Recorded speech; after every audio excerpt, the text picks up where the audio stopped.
아나운서 소개하고 제가 분석하는 아이템. 안녕하세요. 안녕하세요. 대표님 막 즐겁지가 않습니다. 그렇습니다. 네. 지난 영상에서 3,000이 깨질 수도 있다. 네. 이 우려가 현실로 다가왔고 맞습니다. 1,200은 거의 근접 배적 그렇죠. 환율. 네네 맞습니다. 어떻게 보고 계세요 요즘 시장? 시장이 쉽지 않네요. 굉장히 녹록지 않은 상황이고 일단은 뭐 주가가 그동안 많이 올랐죠. 네. 그렇긴 네. 하지만 네. 뭐 작년에 코스닥이 전 세계 시장에서 제일 많이 올랐다고 하니까. 그래요? 전 세계? 네, 전 세계에서 제일 많이 올랐고 가장 기본적인 원인은 이제 많이 올랐기 때문에 이제 좀 빠지는 거고요. 일단 외국인들은 계속 팔고 있고 기관 수급은 너무 얇고 그죠? 요즘 펀드 쪽으로 돈을 안 넣고 다 직접 투자하니까 그죠? 네. 이제 뭐 동학개미들이 물량 계속 받아왔는데 이것도 이제 투자 심리가 주춤하고 있고요. 일단은 이제 기업 실적에 대한 그 기대감이 과도했었던 것 같고 이제 저도 좀 과도하게 봤던 것 같고요.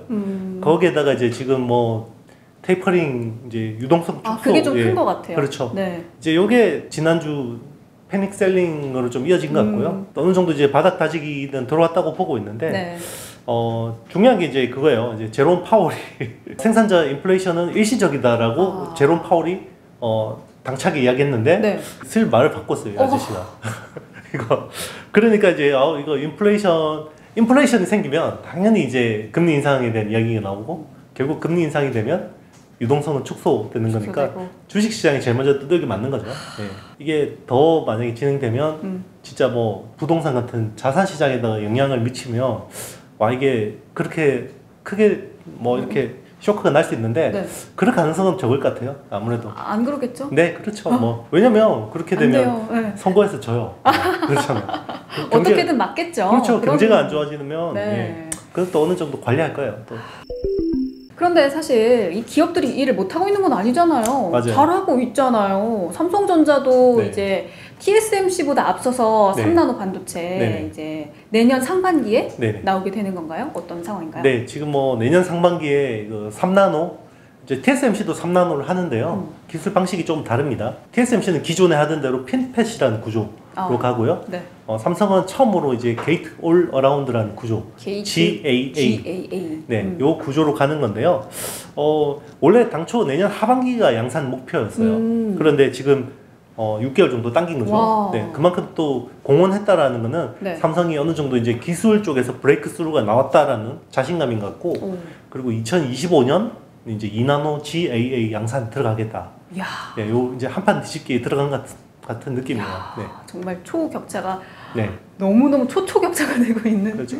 지금은 이제 TSMC 뒤쪽에 있으니까 이제 앞으로 네, 추격하는 점프 거죠. 이렇게 된 이게 건가요? 삼성이 그 예전에 D램에서 후발 업체였다가 네. 90년대 일본 업체들 뒤집고 1등이 됐거든요.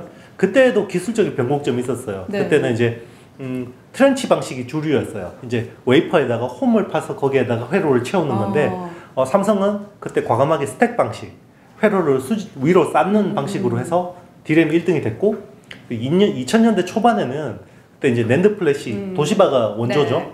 도시바를 제치고 1등이 된 계기가 그때는 이제 플로팅 게이트라는 방식이었어요. 네. 기술이. 그런데 이제 플로팅 게이트 대신 삼성은 차지 트랩 플래시라는 기술을 처음 적용해서 낸드 플래시에서 1등이 됐죠. 와. 그래서 낸드도 1등이 됐고 네. D램도 1등이 됐고 그러면 2020년대 와서 TSMC가 압도적인 1등이거든요. 네. TSMC는 지금 핀팻 구조를 가지고 있죠. 근데 게이트 올 어라운드로 한판 뒤집게 하겠다. 야. 이게 묘한 기시감이 들지 않아요? 네. 내년이면은 그러면 이제 네. 삼성전자가 기술을 이렇게 딱 TSMC를 점프하는 그렇죠. 그런 상황이 바로 그렇게 될 수 코앞에 있습니다. 네, 있네요. 충분히 가능합니다. 너무 좀 기대가 되는 그렇죠. 상황입니다. 게다가 이 핀팻 기반도 여전히 동시에 하고 있잖아요. 핀팻 그렇죠. 기반 17나노 신공정도 네네. 발표를 동시에 했잖아요. 네네. 이건 또 어떤 건가요? 일단은 지금 하이브리드 공정 이야기를 하는 것 같아요. 예, 반도체 칩 같은 경우는 네. 뭐 14나노면 14나노, 뭐 7나노면 7나노, 5나노면 5나노. 그 트랜지스터 어떤 선폭이 다 같잖아요. 근데 요즘에는 워낙 이제 다양한 칩들이 요구되다 보니까 하이브리드 공정이 필요하거든요. 예를 들면 지금 발표한 거는 프론트 엔드 쪽 라인은 14나노 그리고 백엔드 쪽 라인은 28나노라고 해서 하이브리드로 해서 17나노 개발한다 이런 것들이거든요. 네. 그러니까 이제 아주 하이 퍼포먼스가 필요한 어떤 그 코어가 있고요. 로우 그 엔드 쪽이 필요한 코어들이 있거든요. 너무 성능을 과하게 쓰지 않고 최적화된 효율을 구현할 수 있는 솔루션인 거죠. 그러니까 파운드리 같은 경우는 팹리스 업체들이 요구하는 그런 것들이 굉장히 다양하거든요. 네. 하나의 어떤 그 카테고리가 생긴다고 볼 수 있는 거죠. 이렇게 서비스를 할 수 있는. 이게 되면 그럼 기존 28나노 대비해서 성능이 39% 좋아지고요. 그리고 전력 효율이 49% 좋아지고 면적은 43% 감소하고 뭐 이렇게 되는 거죠. 요쪽 수요도 충족시키고 요쪽 맞습니다. 수요도 충족시키고. 그렇죠. 정말 삼성전자도 잘하고 있습니다. 맞습니다. 네, 굉장히 잘하고 있어요. 조금 더 좀 차분하게 기다려 봐야 될 것 같죠. 주가만 이렇게 변덕스러울 뿐이에요. 네, 회사는 그러니까요. 변하는 게 없습니다. 네. 자, 이제 본격적으로 오늘 주제로 들어가 보자면요. 사실 오늘 주제는 네. 이제 기업 갈아먹기로 다시 그렇죠. 맞습니다. 돌아옵니다. 초심으로 다시 초심으로 네. 돌아와서 오늘 기업은 현대모비스잖아요. 맞습니다. 네, 현대모비스 소개 좀 해주시죠. 네, 일단 1977년도 설립된 현대차 그룹 자동차 부품 업체입니다. 굉장히 업력이 오래된 회사고요. 네. 크게 이렇게 보면요, 모듈 사업이 있고요. 모듈 사업이 있고 AS 부품 사업 딱 두 개가 있는데요. 네. 이 모듈 사업이 좀 이제 또 세분화가 됩니다. 모듈 사업은 전동화 사업이 있고 부품 제조 그리고 부품 조립 사업이 있습니다. 올해 매출 기준으로 보면요, 조립이 20조 그리고 부품 제조가 8조 그리고 전동화 부문이 6조. 성장률은요, 지금 흔히 전장 부품이라고 그러죠. 네. 그쪽이 제일 성장률이 높고요. 이익은 대부분 AS 쪽에서 나옵니다. AS 쪽이요? 네네, AS 쪽에서 나오고요. 올해 영업이익이 한 1조 8,300억 정도 추정이 되거든요. 그런데 이제 뭐 기존에 막 앞에 있던 모듈들 다 합쳐봐야 5천억도 안 돼요. 그런데 AS 쪽에서 거의 뭐 1조 3천억 정도? 네. 그런 거죠. 막 고장나면 이렇게 가서 AS 해주고 뭐 부품 갈아주고 이런 그게 돈이 되는 거예요. 아, 그래요? 네. 그렇죠. 그런데 이 현대차 그룹 주가들이 전체적으로 다 좀 주춤했어요. 네네. 좀 이렇게 막 올라가는 모습을 못 보여줬거든요. 그렇죠. 이게 왜 그런지 이 부분이 너무너무 지금 궁금하고 중요한 포인트인 것 같거든요. 그렇죠. 어떻게 보세요? 이거는 이제 과거 사이클을 한번 이야기를 해야 되는데요. 금융위기 이후에 차화정 시대 기억나시나요? 차화정, 네. 자동차, 화학, 정유. 그때는 중국이 막 급부상하던 시대였어요. 그러니까 중국이 전 세계의 어떤 뭐 지금 원자재 수요 시장으로서 굉장히 크게 부상하던 시대였고, 그때 이제 현대차가 뭐 신형 산타페 같은 걸 내놨는데 물이 줄줄 새가지고 갑자기 막 난리 났었어요. 막 신차에 물이 줄줄 새고, 세타 엔진 문제는 아직도 골머리죠. 아직까지 뭐 지금 문제인 거죠. 그런데 이제 막 현대차 그렇게 힘든 와중에 중국 쪽이 막 이게 수요가 부밍이 되면서 현대차가 이제 그 베이징 현대죠. 중국 현지하고 조인트 벤처로 만든 회사인데 여기가 되게 잘 된 거예요. 그래서 다른 쪽에서 안 되는 것들을 여기서 다 메이크업을 해준 거죠. 그래서 현대차 입장에서는 어떻게 했겠어요? 다 중국 사업을 키울 수밖에 없었겠죠. 그래서 공장을 5개나 지었습니다. 5개나 막 지어가지고 열심히 해야지 라고 했는데 신공장 3개 딱 투자했는데 사드 맞았어요. 세상에. 사드 맞았습니다. 기가 막힌 타이밍이네요. 네, 타이밍이 정말 눈물 없이는. 사드 맞았는데 어떻게 하겠습니까? 안 팔려요. 중국에서 안 팔려요. 네. 접어요? 어떻게 해요? 뭐 공장 투자했는데 어떻게 접어요? 지금 그래서 왜 실적이 안 나옵니까? 라고 하면요, 중국 때문입니다. 모든 게 중국 때문이에요. 마음 아프다. 그러니까 그때까지 어떠냐면 이제 보통 49대 51로 해서 그때만 해도 중국이 로컬 쪽에 지분을 썩지 않으면 투자를 못하게 했거든요. 현재 못 들어오게 하니까 현대차가 49%니까 연결로 안 잡히고 배당만 받은 거예요. 그런데 아시겠지만 제가 예전에 한번 이야기했지만 중국은 조인트 벤처 하면 어떻게 한다 그랬어요. 슬슬슬 하다가 그래서 발 빼면서 기술 빼먹고 자기가 다른 데 똑같은 거 해서, 그죠? 현대차도 그거 안단 말이에요. 그러니까 어떻게 하겠어요? 여기서 어차피 배당을 받은 거니까 국내 협력사들 있잖아요. 뭐 현대모비스 같은 협력사, 뭐 현대위아 다 협력사들이 있잖아요. 그리고 뭐 미주향이나 유럽향이나 남미향 이런 거는 단가를 되게 타이트하게 하고 한 마진은 3% 4%밖에 안 주고 대신에 중국향에서 메이크업을 시켜준 거예요.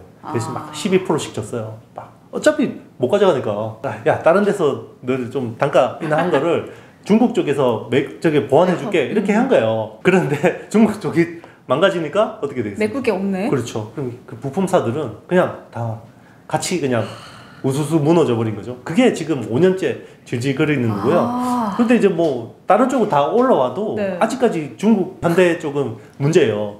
그래서 지금 중국 내 전체 캐파가 한 150만 대 정도 되거든요. 캐파가. 그런데 올해 아주 공격적인 목표를 세웠어요. 괜찮을까요? 몇만 대 같아요? 150만 대 캐파. 150만 대요? 네. 가늠이 안 가는데요? 47만 대요. 아주 공격적인 생산 목표를 세웠는데도 불구하고 공격적인 게 47만 대도 팔기 쉽지 않은 거예요. 지금 중국 시장이 어떡해. 정말 이제는 녹록지 않은 거예요. 그리고 막 이제 자국 그 국산품 매용 이런 것들도 너무 심하고 네. 그러다 보니까 이제 쉽지 않은 상황이죠. 그래서 현대모비스도 뭐 다른 협력사들도 다 힘든 상황입니다. 그럼 이 시점에 중요한 부분이 이제 네. 중국 법인을 어떻게 구조조정을 하느냐 네. 이 부분이 중요할 것 같거든요. 그렇죠. 어떤 상황인가요? 그래서 지금 뭐 공장 매각한다라는 이야기도 있고요. 뭐 인력도 구조조정해야 되고요. 근데 이게 중국에서 해외 기업이 또 현지 인력 구조조정하기가 되게 힘들어요. 현지 기업은 현지인들 해고가 되게 쉬운데요. 네. 외국 기업은 현지 인력 구조조정 되게 힘들게 해놨어요. 자기네 나라 네. 국민들 직원들 잘 쉽게 구조조정 못하게 못하게 돼 있어요. 막아놨어요. 네, 굉장히 그래서 구조조정이 쉽지 않고 그래서 일단은 지금 1공장 있잖아요. 네. 이제 뭐 베이징 현대 1공장 지금 리오토라는 중국 전기차 업체한테 매각한다는 이야기도 있고 한데 뭐 아직 구체적으로 뭐 쉽지 않은 상황입니다. 네. 아니 사실 이제 현대 자동차가 전기차 쪽으로도 굉장히 네. 잘 만들었고 아이오닉 5도 잘 됐고 맞습니다. 아니 되게 좀 미래 시장 쪽으로 괜찮아 보였거든요. 네. 그런데 이런 문제들 때문에 이렇게 자꾸 끌어내리고 있는 상황인 것 그렇죠. 같거든요. 이제 주력 사업이 문제인 거죠. 이제 전기차하고 뭐 이런 것들은 EGMP 때문에 잘 돼요. 네. 잘 되는데 이제 결국은 캐시카우가 망가진 거죠. 이 중요한 축이 망가진 거고 이게 미국 쪽에서 그 미국 시장 점유율이 굉장히 많이 올랐는데도 네. 불구하고 이게 상세가 돼버리는 거예요. 네. 이 좋은 부분들이 이 중국 때문에 상세가 돼버리는 거예요. 상세가 돼서 이렇게 네, 돼버렸네. 계속. 이 네. 문제들이 어쨌든 좀 해결이 돼야 그렇죠. 좀 나갈 수 있는 동력이 생길 것 그렇죠. 같아요. 이제 또 한편으로는 이 악재라는 건 다 알고 있기 때문에 여기 네. 해결만 되면 해결되면 크게 점프할 수 있다라고 볼 수 있습니다. 그런 상황. 네. 또 이 현대모비스가 자동차 부품 기업 이미지가 강하기는 하지만 이제는 또 모빌리티 소프트웨어 기업으로 바꾼다라는 네네. 또 기사를 봤거든요. 그렇죠. 어떤 건가요 이게? 제가 예전에 자율주행차 한번 하면서 네. 이야기했던 거 기억나시는지 모르겠는데 스마트폰하고 피처폰의 차이가 뭐라 그랬죠? 오퍼레이팅 시스템이에요. 아, OS. 네, OS 유무예요. 네. 그러니까 휴대폰이 OS가 없었잖아요. 옛날 피처폰 때문에. 네. 근데 OS가 생기면서 스마트폰이 되고 컴퓨터화 된 거잖아요. 네. 자동차도 똑같아요. 지금 OS가 없죠. 아 이제 자동차 맞아요. 네. 용 OS가 생기는 그렇죠. 거구나. 자동차용 OS가 생겨야지 자율주행차를 구도를 끌고 갈 수 있는 거고 네. 그러면 그 OS가 나오면 그 OS에 맞게 두뇌 역할을 하는 AP가 필요하죠. 네. 애플리케이션 프로세서. 그리고 뭐 삼성전자로 이야기 치면 엑시노스. 그죠? 그런 것들이 있어야겠죠. 그럼 현대차 입장에서는 자기들은 자동차 이런 것들 잘 만드는데 이게 컴퓨터가 되면 어떻게 돼요? 그렇죠? OS도 필요하죠. AP도 필요하죠. 근데 그 외에 하드웨어 시스템은 다 할 수 있는데 그러면 자칫하다가는 삼성이냐 LG냐처럼 갈라져요. 그러니까 LG가 왜 스마트폰이 안 됐냐면 OS도 없죠. 물론 삼성도 OS가 없죠. 삼성은 AP가 있는데 LG는 AP가 없었잖아요. 스마트폰 시장에서 경쟁력이 확 차이가 나는 거죠. 똑같아요. 현대차도 OS는 직접 하기가 쉽지 않을 거예요.